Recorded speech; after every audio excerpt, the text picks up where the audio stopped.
How to create a before and after slider in Wix Studio. So for this particular task, we can employ the help of Elp site. Head over to elpsite.com and then just sign up for an account. After that, you can see in here their catalog home. Click onto the search widgets and search in here for before and after. You can see in here this before and after slider. Head over and click on it. And then after that, it should show us in here this template gallery that we can choose from. We have in here this single comparison, the touch slider, product comparison, and a lot more. For this case, I'll just choose in here this simple comparison and click onto this continue with this template. Now in here you can see the sets. For this case, I'll just head over and then add a set that I would want. We have in here the before image and then the after image. So just add those images right here.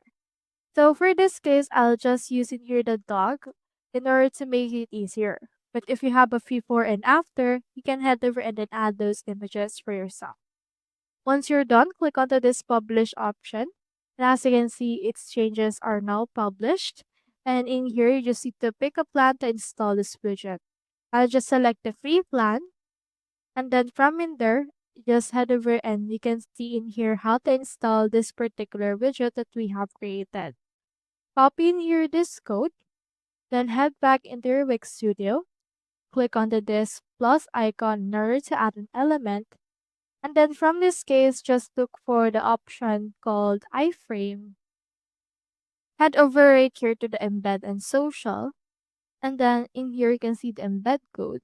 You can just click onto this embed code option and then drag it wherever you want to put it into your site. I'll drag it right around here. And then after that, it will automatically create in here this window. Here is our iframe. Click onto this enter code and then input right here the code that we have actually copied. We'll copy this and let's paste it right here. Click on update. And then after that, it should be able to show us before and after slider. As you can see, we have now in here this iframe and you can just switch or toggle between this before and after and your visitors can show it as well. So that's how you create the before and after slider in Wix Studio. Hope we helped.